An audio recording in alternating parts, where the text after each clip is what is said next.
kulanti wanaagsan kuna soo dhawaada barnaamijka Hiil Walaal oo aan idinkugu soo gudbino wararka iyo warbixinada ku saabsan dadaalada uu howlgalka midowga Afrika ee Soomaaliya ee AMISOM ku taageero bulshada Soomaaliyeed isagoo kaashanaya ciidamada qalabka sida iyo xukuumadda federaalka ah ee Soomaaliya.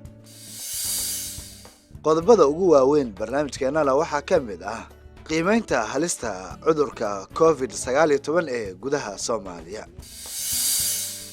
AMISOM oo dawladda Soomaaliya ku wareejisay xarun bukaan socod oo u dhow Xalane.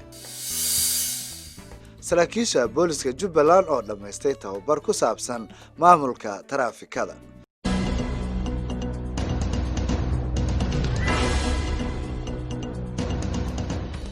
hay-adda caafimaadka adduunka ee WHO ayaa ku dhawaaqday in cudurka coronavirus amaba COVID-19 uu yahay cudur faafa oo caalamka oo dhan halis ku haya. dowladda federaalka ah ee Soomaaliya ayaa waxa ay dhawaan xaqiijisay in kiiskii ugu horreeyay laga helay dalka Soomaaliya. howlgalka midowga Afrika ee Soomaaliya ee AMISOM ayaa isaguna waxa uu qayb xoog leh ka qaadanaya ololaha wacyigelinta ee ku aadan cudurka coronavirus. sidee u yareyn kartaa halista caabuqa corona? gacmo lagu nadiifiyey saabuun, biyo, alcohol iyo jeermis dile.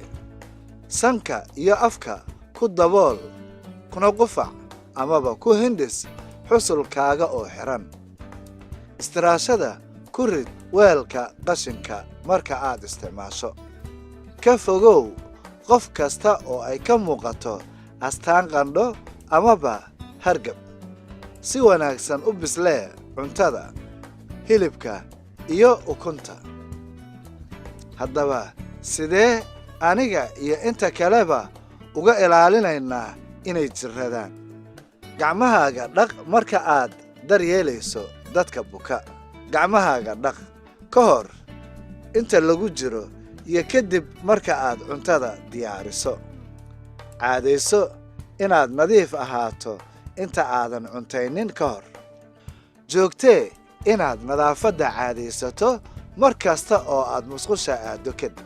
caadayso inaad gacmaha iska nadiifiso marka la arki karo inay wasaqaysan yihiin. nadaafadda caadayso marka aad gacmaha la gasho xoolaha iyo haraagooda. miyaan safri karaa? maadaama aanu weli tallaal jirin, ka fogow inaad taabato dadka jiran adiga oo aan dahaar lahayn. raacna tilmaamaha safarka. haddaba qaar ka mid ah shacabka Soomaaliyeed ayaa barnaamijka Hiil Walaal la wadaagaya dareenkooda iyo aragtiyadooda ku aadan halista cudurkan. warbaahinada dhan waxay hadal hayaan in coronavirus-ka uu dadka dhibaato u geystay, haday noqon lahayd kuwa dunida dhamaantood jooga qaanadaha kala duwan, dhibaato aad u weyn oo geystay. laakiin Soomaaliya markii la yiraahdo xogaay waxaan dadaalka in la badiyay oo jaamacadihii, iskuuladii iyo wixii ardayda la wada fasaxay oo hadeertaana ay xaalka uu degan yahay sidii horena ay ka soo roonaanayso. waxaan ka ogaa coronavirus in dad badan ay u baaba'een, dad badan ay u dhinteen, boqolaal gaarayo oo ka soo bilaabato wadanka Shiinaha ilaa iyo wadamada kale inta dunida. dhibaato badan oo u geystay, dad badan ay ku dhinteen, dad badan ay la xanuunsan yihiin isbitaalada ay ku jiraan oo la karantiilay. coronavirus waa maqlay. coronavirus wuxuu saameyn ku leeyahay dadka adduunka dhan ayuu saameeyay. waa dilaa dad badan dhibaato u geystay waana virus si dardar la ku faafo. ka Cabdullaahi ahaan aniga waxaan iskaga ilaalinayaa in aan salaanta joojiyo.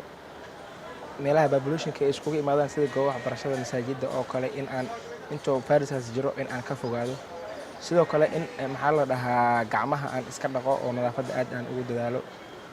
mar walba haddii aan heli karo in aan xirto face mask, in aan xirto, in aan gloves gashto, salaantana aan joojiyo.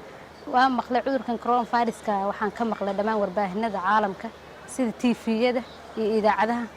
mideeda kale cudurkan coronavirus-ka waxaan ka garanayaa waxay tahay in uu yahay cudurkan mid lagu kala qaado taabasho, inuu yahay mid hawada lagu kala qaado.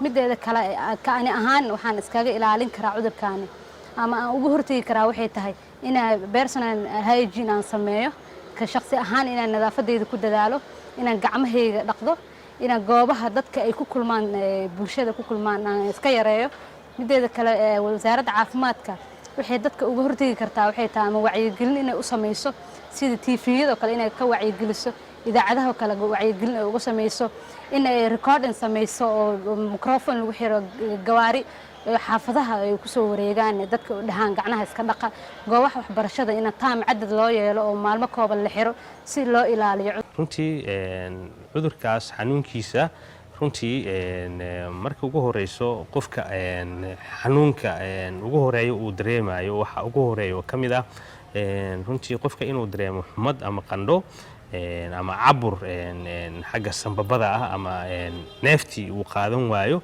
qanjiradaas dhuunta mareenta ama dhuunta mara aad iyo aad u barara runtii iyo xumad aad u fara badan marka saameyntiisa ama calaamadaha lagu garto cudurkaasi runtii waxa wanaagsan qofka markuu arko waxyaabaha noocaas hadda aan ka hadlay waxa wanaagsan inuu la xiriiro goobta caafimaad ee markaas ugu dhow si uu baaritaan haddii la heli karo qalabkii loogu talagalay in lagu ogaado cudurkaas inuu yahay qofka inuu hayo in kale marka calaamadihiisa ugu waaweyn waa intaan kuu sheegay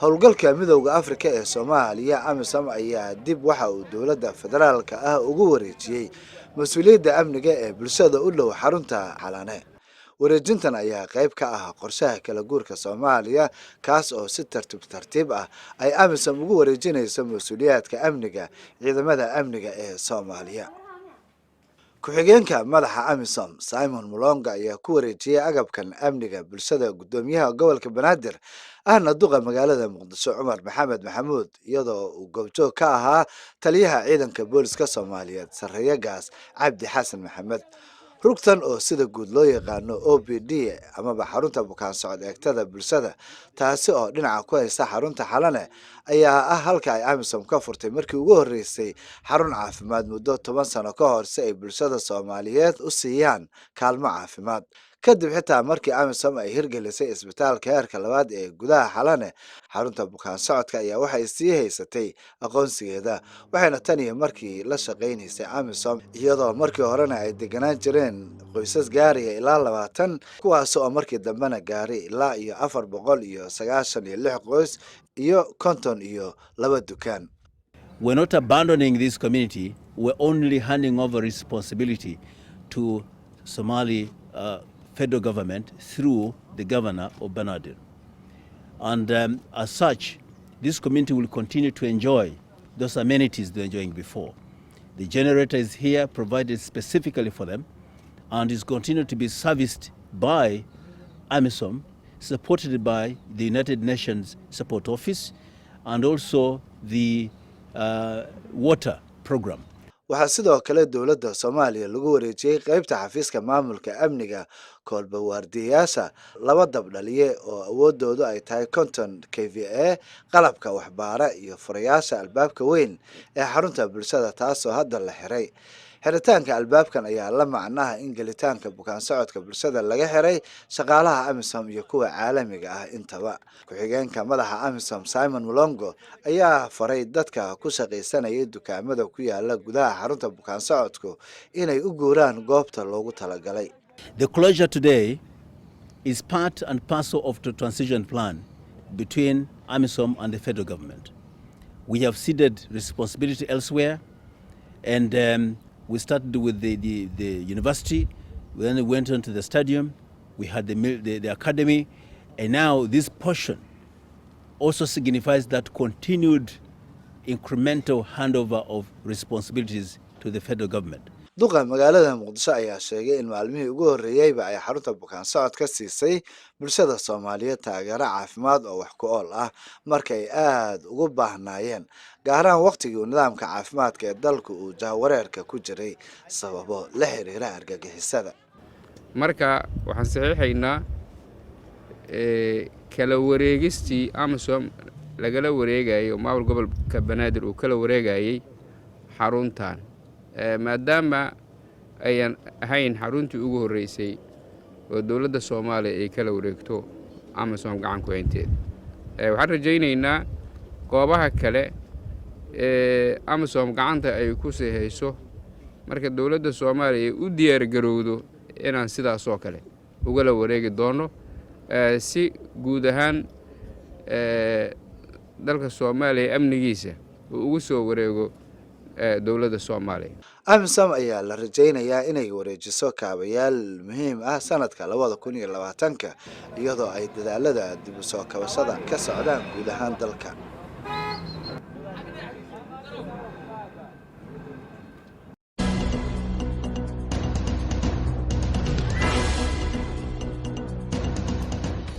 25 sarkaal oo ka tirsan booliska Jubbaland ayaa qaatay tababar kor loogu qaadayo xirfadooda ku aadan maamulka taraafikada, sharciga iyo qawaaniinta nabadgelyada wadooyinka, baaritaanada shilalka wadada iyo maamulka iyo kala dambeynta dadweynaha. tababarkan oo muddo 12 maalmood ka socday saldhigga booliska ee bartamaha waxaa soo qaban qaabiyay howlgalka midowga Afrika ee Soomaaliya ee AMISOM waxaana loogu talagalay in lagu hagaajiyo badqabka iyo kala dambeynta wadooyinka dadweynaha iyadoo saraakiisha la barayo aqoonta iyo agabka ay u baahan yihiin si ay waajibaadkooda ugu gutaan si wax ku ool ah. Victor Nahabwe suduwaha tababaraha iyo horumarinta booliska ee AMISOM ayaa ku celceliyay muhiimadda tababarkaasi. The training focus look at the road traffic accidents, road traffic investigations, partners and stakeholders in traffic management. We're emphasizing on traffic documentation and then looked at the police traffic officers' conduct. You cannot enforce traffic without being well behaved. So you must be a professional traffic officer, and then that's when you can be in position to manage traffic. gaashaanle dhexe Bashiir Xiis Khaliif waa taliyaha ciidanka taraafikada ee Jubbaland waxaana uu sheegay in tababarkan uu muhiim u ahaa boorka jafida aqoonta saraakiisha booliska Jubbaland. ciidanka nabadgelyada wadooyinku shuruucda way yaqaanaan wax badan way ka shaqeynayeen laakiin xasuusin iyo seminar iyo in wax walba wuxuu u baahan yahay review lagu sameeyo sanadkiiba hal mar in review lagu sameeyo la eego levelkooda meesha marayo iyo sidii ula qabsan lahayn shacabka iyo baabuurta iyo dadka. saddex digle Ibrahim Maxamed Cali oo ah sarkaal ka tirsan ciidanka taraafikada Jubbaland ayaa ka qayb galay tababarka waxaana uu si buuxda u taageeray muhiimadda ay leedahay waxqabadka kor loogu qaadayo shaqadooda. qofku shaqadii uu hayay hadii inta loogu yimaado lagu yiraahdo waxba lagu barayaa ama waxaad ku shaqayn lahayd baa lagu siinayaa maskax iyo aqliyan labadaba waxay kugu kordhinaysaa moraal iyo firfircoonaan wax badan bay ka bedelaysaa wixii oo kor noogu qaadaysa waliba waxa kamid ahaa al-awwal markii hagida wadooyinka sida samaa faraha. AMISOM waxaa ka go'an inay kor u qaado awoodda ciidanka booliska Soomaaliyeed si ay u gutaan waajibaadkooda maalinlaha ah.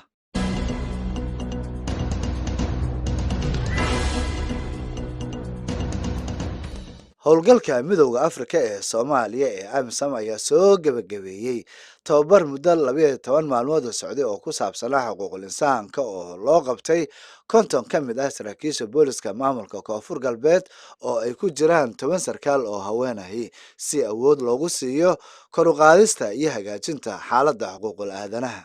isagoo ka hadlayay gabagabada tababarka kormeeraha guud ee booliska ahna madaxa tababarada iyo horumarinta booliska AMISOM ee maamulka Koonfur Galbeed Taimo Bale ayuu hoosta ka xariiqay muhiimadda tababarka oo ujeedku ahaa kor u qaadista awoodda booliska si ay u ilaaliyaan xuquuqda dadka ugu nugul oo ay ku jiraan haweenka iyo carruurta.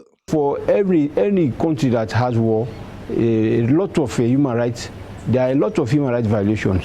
So with this training, I know the 50 participants will actually able to implement this in their daily activities. They will able to actually observe the dignity and rights of individuals whilst they are executing their duties, especially in terms of arrest, in terms of detention, in terms of everything actually that is pertaining the rights of a human being. gaashaanle dhexe amiin maxamed cusmaan taliyaha booliska gobolka baay ayaa amisom uga mahad celiyey xirfadaha ay siinayaan ciidanka booliska Soomaaliyeed kuwaas oo ka caawinaya inay si xirfadaysan u gutaan waajibaadkooda. kan burbur badan mari ciidamadan meelaha booliska sidii xuquuqda aadanaha lambara faday si dadka shacabka la dhaqmo fadeen si dadka shacabka meelaha madii on tuqtayo on waay gilifadeen si qof kasta oo shacabka xuquuqdiyo kaleeyay xuquuqdiyo iyo shacabka likilay yalka shariyaha yalka baraay. Nuurto Maxamed Xasan waa haweeney ka mid ah saraakiisha booliska maamulka Koonfur Galbeed waxaana ay sheegtay inay si wada jir ah saraakiisha u heleen xirfado iyo khibrado wax ku ool ah taas oo gacan ka geysan doonta isbedel ku yimaada xiriirka ay la leeyihiin bulshada. maadaama eedan badan oo maasha Allah bulshada kala dhaqamaano bulshada wal badan oo bedelnaano ku bedeladaano bulshada dhaxseena wajifay kala qabsadaan in qawadan eedan ka mahadnaga eedana inka faraxsan. booliska amisom waxa ay ciidanka booliska Soomaaliyeed siiyaan tababaro gaar ah kuwaas oo qayb ka ah waajibaadkooda ah inay taageeraan lana taliyaan booliska si ay gacan uga geystaan sare u qaadista awoodda si ay u ilaaliyaan sharciga iyo kala dambeynta iyo waliba dhowrista iyo dhaqan gelinta sharciga. dalalka Zambia, Uganda, Ghana, Kenya, Nigeria iyo Sierra Leone ayaa waxa ay yihiin 6 dal ee booliska ugu yaboohay howlgalka midowga Afrika ee AMISOM.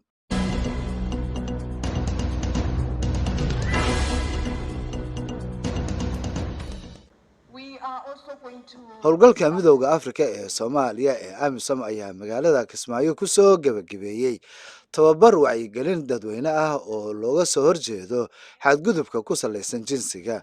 ujeedka tababarkan ayaa waxa uu ahaa in la siiyo xubnaha bulshada si ay kaalin firfircoon uga qaataan in dambiilayaasha la soo taago cadaaladda. aqoon-is-weydaarsigan oo socday 3 maalmood ayaa waxaa si wada jir ah u soo qabanqaabiyey wasaaradda haweenka arrimaha qoyska iyo xuquuqul insaanka iyo waliba howlgalka AMISOM waxaana ka soo qayb galay 39 qof oo matalayay bulshada rayidka ah, wasaarado, barakacayaasha iyo guddi kormeera badqabka carruurta ee Jubbaland. Gloria Jase oo ah sarkaalka ilaalinta AMISOM isla markaana ah tababare udub dhaxaad u ahaa oo hagayay aqoon-is-weydaarsiga ayaa sheegtay in ka qaybgalayaashu ay heleen xirfado ay wax uga qabtaan kiisaska xadgudubka ku saleysan jinsiga kuwaas oo saameeya qaybaha nugul ee bulshada. This training came at the right time when women around the world are celebrating their positions within different societies in terms of promoting equality.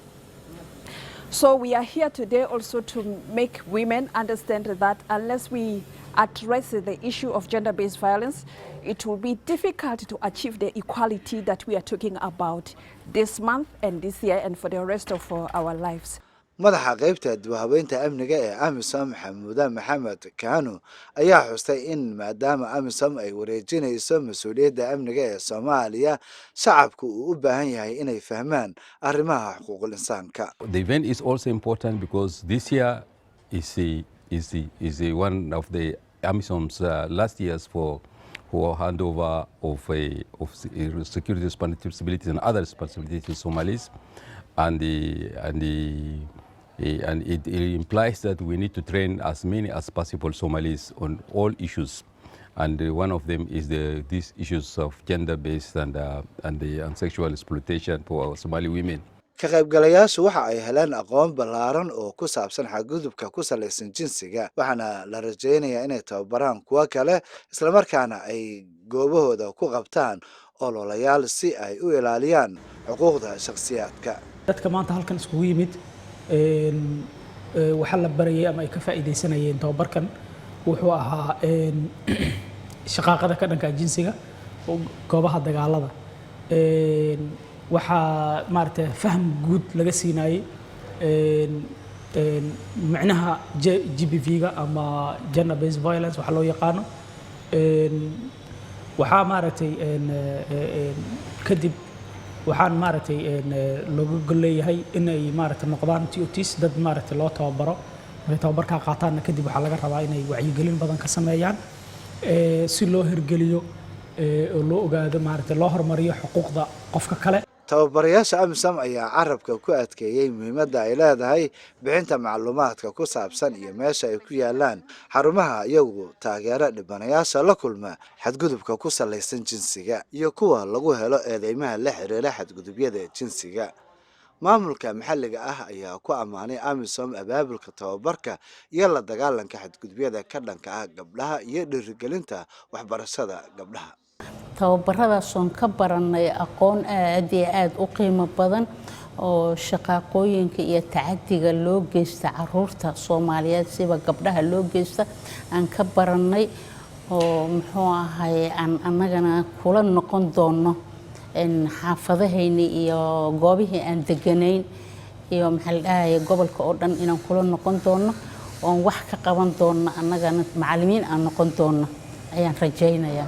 aad iyo aad baan baahi aad iyo aad iyo aqoon maskaxdayda aan ku jirin aan ka helay marka baahi weyn in caruurtii aan la askareynin in muxuu ahay gabdhihii waxbarasho la geeyo oo gabdhihii hal gabar qoyskii waxbarto waxay anfacaysaa bulsho dhan bay anfacaysaa in gabdhihii waxbarashada la geeyo aan ku bogaadin lahaa.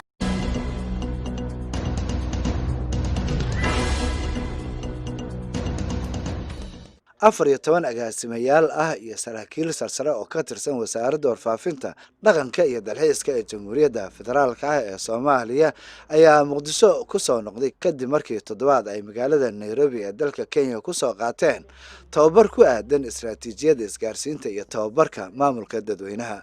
tababarkan ayaa waxaa soo qaban qaabiyey howlgalka midowga Afrika ee Soomaaliya ee AMISOM si ay u bartaan kooxda maamulka ee ka socday wasaaraddu xirfado uu dalku u baahan yahay gaar ahaan inay caalamka u sheegaan arrimaha siyaasadda Soomaaliya, bulshada, dhaqaalaha iyo horumarinta amniga iyo mowduucyo kale.